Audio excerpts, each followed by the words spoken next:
Eh, ya. Buenas tardes, doctora, compañeros. Mi compañera Ariana Costa, como mi persona, conformamos el grupo 1 y les vamos a presentar una introducción a la dermatología. Tenemos como temas la embriología, anatomía y fisiología cutánea, además de historias clínicas dermatológicas y auxiliares diagnósticos dermatológicos. Ya, el sistema tegumentario como tal está compuesto tanto por piel, por glándulas sudoríparas, por uñas, por pelo, por glándulas sebáceas, por músculos erectores del pelo, por dientes y glándulas mamarias, que podemos ver aquí un poco de imagen.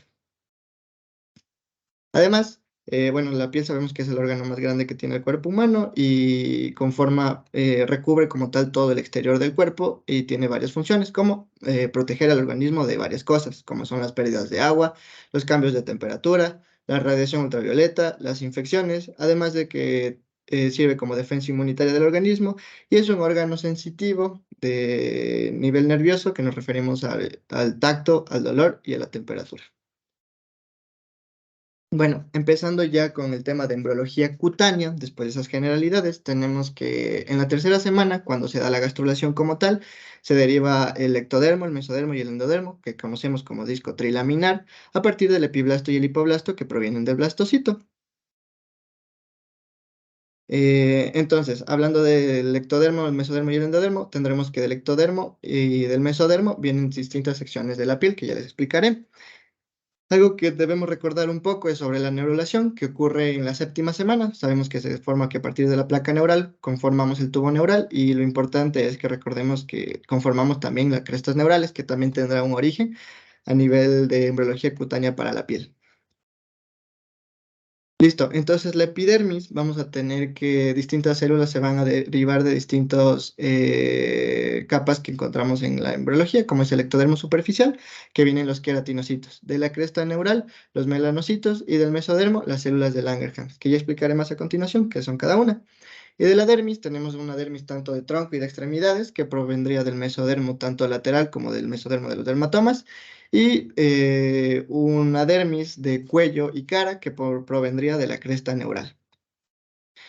Bueno, entonces tenemos que a la cuarta semana vamos a encontrar una hilera como tal de células que conforman el ectodermo superficial y el mesodermo. A partir del ectodermo superficial van a generarse unas células que se conocen como el del peridermo. Estas células son aplanadas, como las podemos ver, y tienen gran cantidad de colágeno. Ya, y después ya se conformó la capa basal como tal del epidermis. Esta capa basal seguirá multiplicándose, dividiéndose y conformará una capa intermedia y el peridermo lo podemos ver aquí. Y finalmente, o bueno, después de ya a las 16 semanas vamos a encontrar que se conformó a partir del estrato germinativo o la capa basal que se conocía, un estrato espinoso que continuó dividiéndose, un estrato granuloso que también se fue dividiendo, un estrato lúcido y un estrato córneo que ya sería de células totalmente queratinizadas y anucleadas. El estrato lúcido no se encuentra en todos los lugares de la piel, solo se encuentra en los lugares en que necesita ser más gruesa, como por ejemplo las palmas y las plantas de los pies. Y con respecto a la dermis, tenemos que proviene del mesodermo, células de la mesénquima.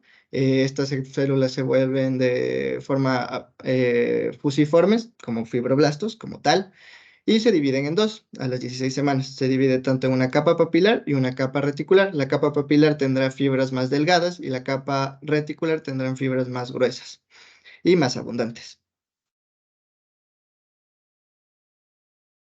Bueno, habiendo explicado eso, pasamos a la anatomía cutánea. Tendremos tres capas importantes, bueno, tres capas como tal que conforman la piel, la epidermis, la dermis y la hipodermis.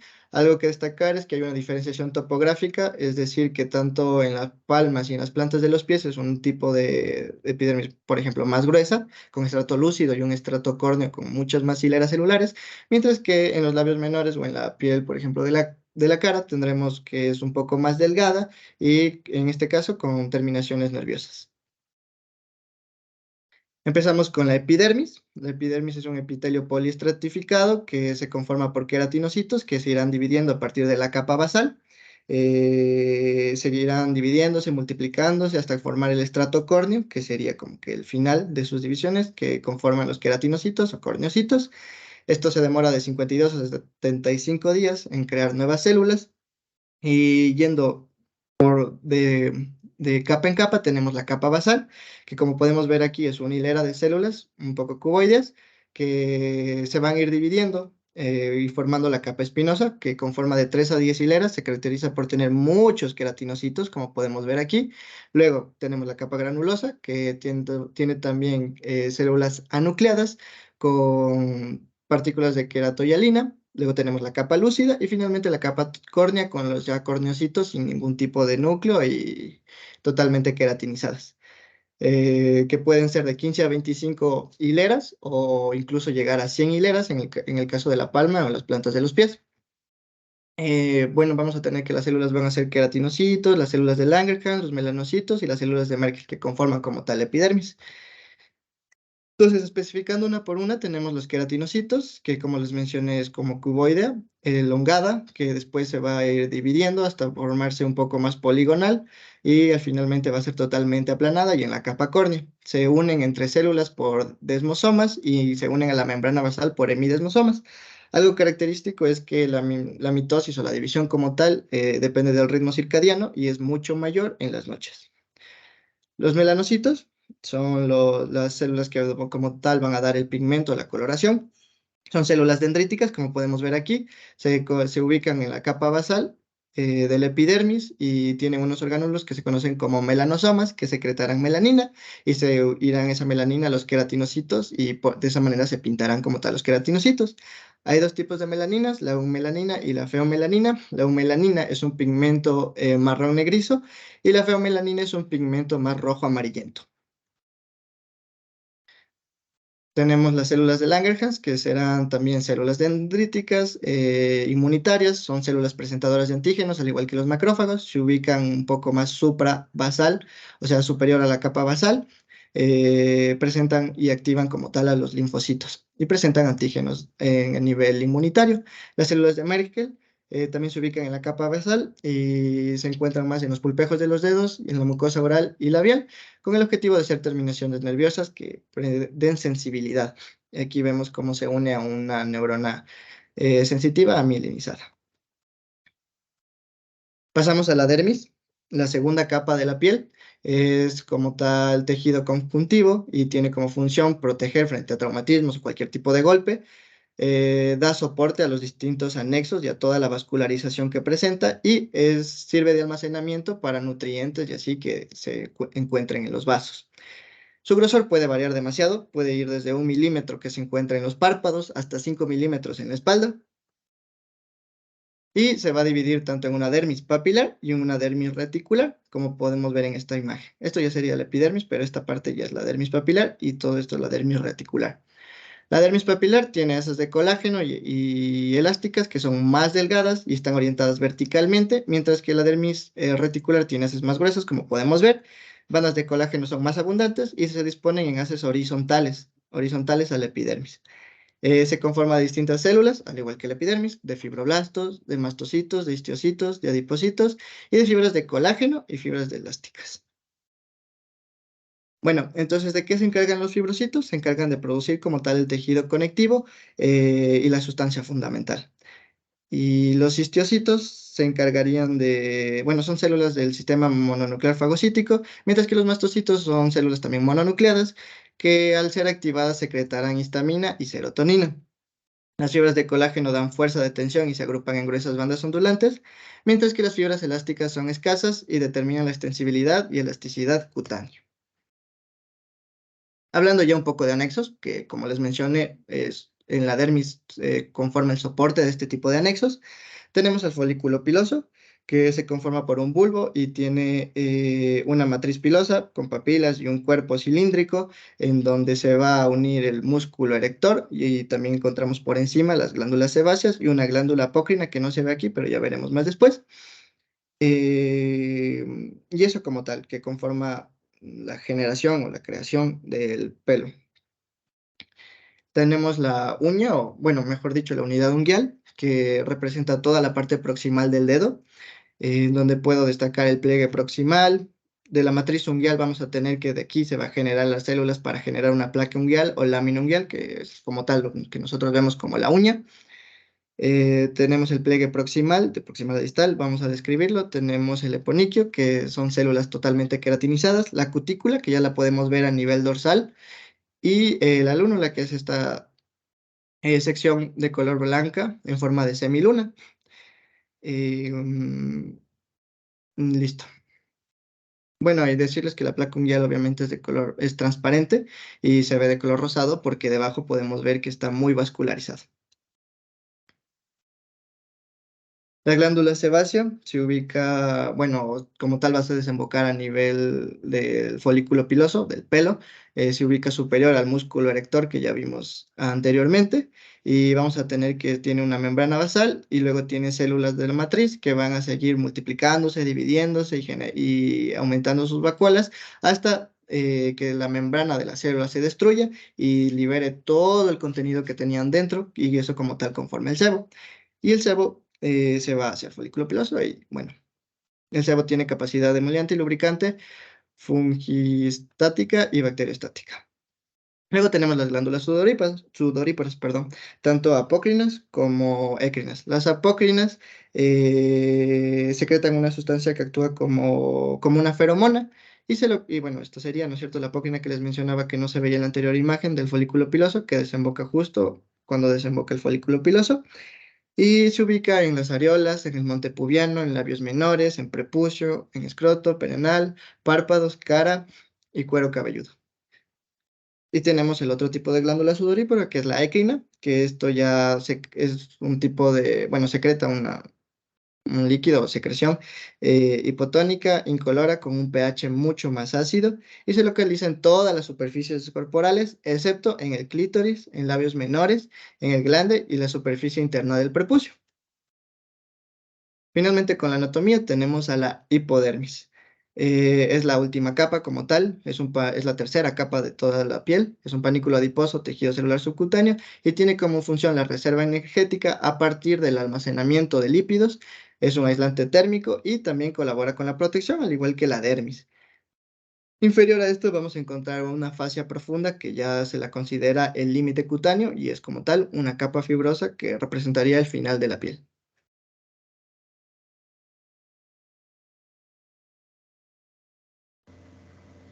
A continuación, mi compañera. Ya. Regrésale un par, por favor. Eso, ahí. Con respecto a la fisiología cutánea, vamos a tener que, con respecto a la estructura vascular y linfática de la piel, se va a encontrar ubicada en la dermis, y el aporte vascular va a encontrarse dispuesto en dos plexos. El más superficial va a estar entre la dermis papilar y reticular, mientras que el segundo va a disponerse entre la dermis y la hipodermis. A pesar de que parezca una simplicidad anatómica, la fisiología entre la dermis de la microcirculación y los cambios en el flujo sanguíneo cutáneo van a ser muy complejos y va a ser fruto de la interrelación de varios factores. Por ejemplo, el primer factor va a ser la activación simpática, que va a producir vasoconstricción a través de la liberación de norepinefrina, neuropéptido y ATP. El sistema también simpático va a estar implicado en la vasodilatación mediante la participación de acetilcolina o de péptido vasoactivo intestinal. Una vasomodulación endotelio dependiente va también a implicar al óxido nítrico, a las prostaciclinas y a la endotelina. Con respecto a la estructura nerviosa de la piel, el sistema nervioso periférico, tanto autónomo como somático, va a discurrir por el espesor de la piel. Va a existir un sistema eferente que se va a encontrar representado por el sistema nervioso simpático, que este va a ser responsable del funcionamiento del sistema vascular, del tono de la vasculatura, de la estimulación pilomotora de la raíz del cabello y de la sudoración, y un sistema eferente que va a estar responsable de procesar información sensorial a través de receptores diferentes sensoriales. Pásale, por favor. Gracias. Ya, Con respecto a los nervios sensoriales, vamos a tener sensaciones de tacto, presión, vibración, temperatura, dolor y prurito que van a ser recibidas de dos formas principales, por elementos corpusculares que pueden tener o no contener tejido nervioso y las terminaciones nerviosas libres. Estos receptores, estas terminaciones pueden estar subdivididas en receptores encapsulados dérmicos y los receptores no encapsulados como las células de Merkel. Pásale, por favor. Ya, con respecto a el resto de estructura nerviosa de la piel, vamos a tener lo que les había mencionado antes, en los receptores sensoriales libres, tenemos que son recibidos por delgadas fibras amielínicas y van a terminar en la dermis papilar y en la unión dermoepidérmica. Tienen formas de penachos y se encuentran alrededor de los folículos pilosos. Estos se van a encargar de recibir sensaciones de tacto, temperatura, dolor, prurito, y estos últimos van a ser conducidos por fibra C del sistema nervioso central. Las fibras C son fibras amielínicas lentas, mientras que el dolor lo va a ser transportado por las fibras amielínicas. Estos receptores sensoriales libres van a ser los más numerosos en zonas de piel lampiña, como en las palmas de las manos, las plantas de los pies, en los dedos, en las áreas mucocutáneas erógenas como boca, labios menores, clítoris, pene y pezones, y en las zonas de la temperatura también. Antes se pensaba que se transmitían por los corpúsculos de Krauss y los de Ruffini, tanto cada uno respectivamente, los de Krauss para frío, los de Ruffini para el calor, pero hoy está claro que también estas sensaciones son recibidas a través de terminaciones libres. Con respecto a los receptores encapsulados, vamos a tener que estos van a recibir las sensaciones de tacto, de presión y de vibración también. Ya, el tacto va a ser captado por los corpúsculos de Meissner, que van a actuar como mecanorreceptores de rápida adaptación. Y van a estar situados en la dermis papilar de las manos y de los pies. La presión y la vibración, se reciben por los corpúsculos de Batter-Pacini, que son estos de gran tamaño y están formados por varias laminillas de tejido conjuntivo. Estos se van a localizar en dermis profunda e hipodermis.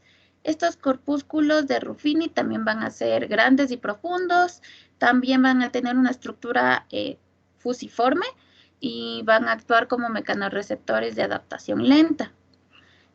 Por su parte, los corpúsculos de Krauss van a ser terminaciones redondas que van a tener fibras mielínicas y van a estar en las capas superficiales de la dermis, y los corpúsculos de Ruffini, estos van a estar formados por ramificaciones terminales de una fibra mielínica, y estos van a estar directamente relacionados con las fibras de colágeno. Y por su parte, los receptores no encapsulados, como ya hemos visto, las células de Merkel van a funcionar como mecanorreceptores de adaptación lenta. Síguele, por favor. Ya, como tal, la piel va a tener diferentes funciones. Vamos a comentar un poquito de cada una de estas, como por ejemplo tenemos a la función de protección. Por la especial textura y composición va a proteger a los órganos internos de traumatismos tanto físicos, químicos como mecánicos, a la vez que también evita la pérdida de agua y electrolitos desde el interior. En la función sensorial, que es justamente de lo que acabé de explicarles, de tacto, presión, vibración, temperatura, dolor, prurito, que son captados por sus receptores libres, los corpúsculos sensoriales también. En cuanto a la función inmunológica, se ha demostrado que los queratinocitos van a intervenir de forma activa en el sistema inmunocutáneo, tanto en las interacciones celulares como con las células de Langerhans y los linfocitos T, como en la producción de citocinas. Los histocitos dérmicos también van a intervenir en la función defensiva cutánea.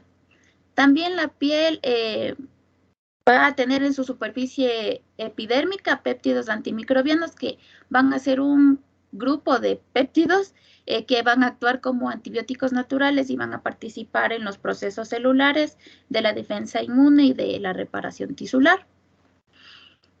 En la función de termorregulación, esta va a estar dada mediante los fenómenos tanto de vasoconstricción como vasodilatación. En los plexos vasculares se va a aumentar o se va a reducir la temperatura de la piel y en situaciones de calor extremo, la secreción de sudor écrina va a refrescar a la superficie cutánea.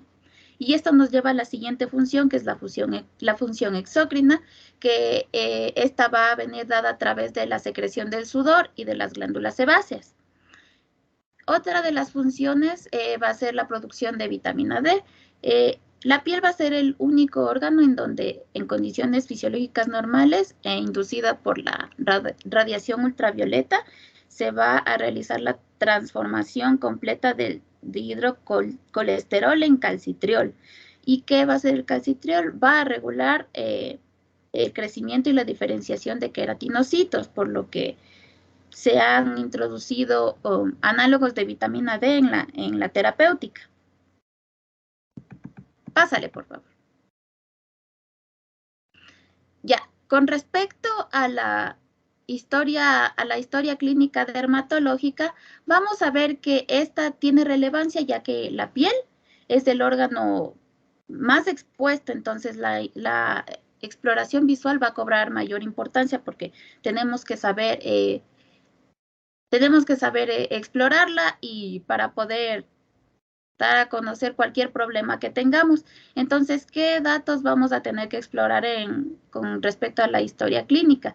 Datos demográficos como nombre, edad, sexo, que pueden ser recogidos por el personal médico que habitualmente se toma a veces por el personal de recepción.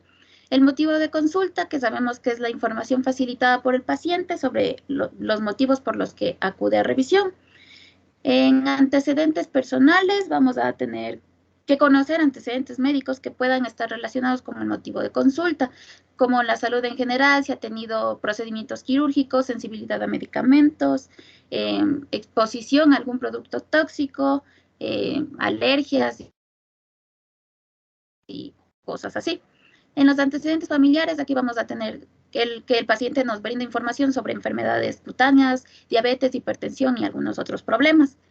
También la duración de, si tiene lesiones cutáneas, entonces que aquí nos aporte información sobre la duración de estas, también que haya relación con las lesiones cutáneas con factores externos, por ejemplo, con el clima, tratamientos anteriores, actividades profesionales o actividades de ocio.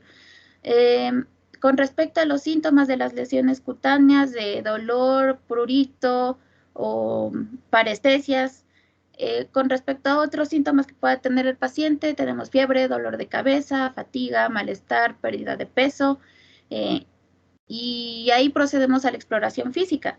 Hay que ser muy atentos con el aspecto del paciente y su estado de salud en general. Entonces aquí debemos determinar si la afección es grave, si es leve, si es aguda, crónica y si está relacionada con otro tipo de afecciones orgánicas. Y en la exploración visual de la piel tenemos que ver si hay simetría y la localización de las lesiones, si es que estas se encuentran expuestas a la luz o a productos tóxicos. Determinar también si el efecto de la luz, de los alimentos, del clima, si el contacto con animales o con plantas tienen algún efecto sobre las lesiones. Y también esto nos lleva a ver el tipo de la lesión. Pueden ser atrofias, cicatrices, descamaciones, esclerosis, escamas, costras, erosiones, fisuras, nódulos, pápulas. Bueno, ahí ya entra todo lo que son lesiones primarias y secundarias que se va a ver más adelante. También tenemos que estar atentos a la coloración de la piel y el color de las lesiones más que todo. Pásale, por favor. Ya, con respecto a ver, aquí vamos a tener la secuencia propedéutica dermatológica, ¿qué vamos a ver aquí? Hay que seguir una serie de pasos para poder armar de manera correcta la historia clínica. ¿A qué me refiero con esto? Tenemos que seguir una secuencia de pasos, por ejemplo, observar la topografía de las lesiones, la morfología, la coloración, si son sólidas, si son líquidas, dónde está ubicada. También explorar los anexos, pelo, uña, ganglios. También, una vez explorados estos 3 tópicos, ya podríamos tener un diagnóstico presuntivo y eso nos va a llevar a que podamos hacer un interrogatorio más profundo hacia el paciente. Después de eso podemos hacer pruebas complementarias para ser más exactos y obtener un diagnóstico integral. Una vez que tengamos este diagnóstico integral, ya podemos estarnos guiando hacia un manejo y un tratamiento de la patología en sí. Pásale, por favor. Ya, en la exploración visual de la piel, como les estaba hablando, tenemos que estar muy atentos a la coloración. Entonces se nos pueden presentar varios casos. En el albinismo la piel suele estar sonrosada, el iris también de color rosa y el pelo suele ser de una coloración blanquecina.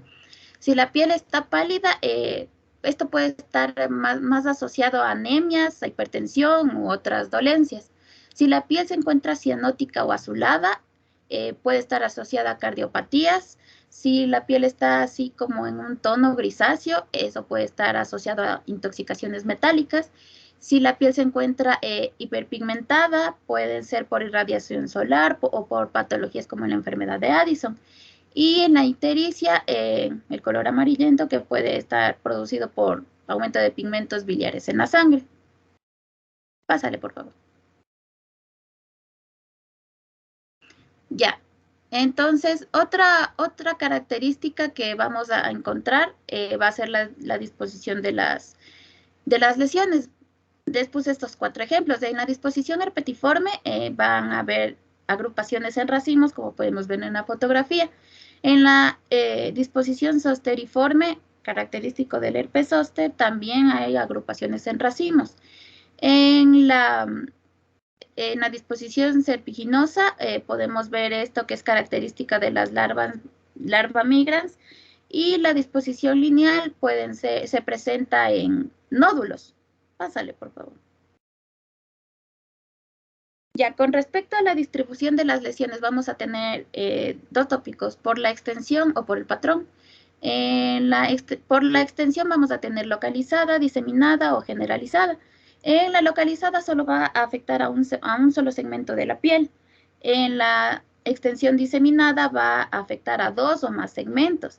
Y si es una extensión generalizada, aquí no va a dejar piel indemne, solo va a respetar muy pocas zonas, pero va a ser mucho más extensa. Por el patrón tenemos las líneas de Blasco, que son las que ven en la fotografía, que son normalmente en la zona de la espalda, que tienen como forma de V. Y otro característico de este patrón de lesiones es el eritema malar en el lupus eritematoso sistémico, o también llamado eritema en alas de mariposa. Siguiente.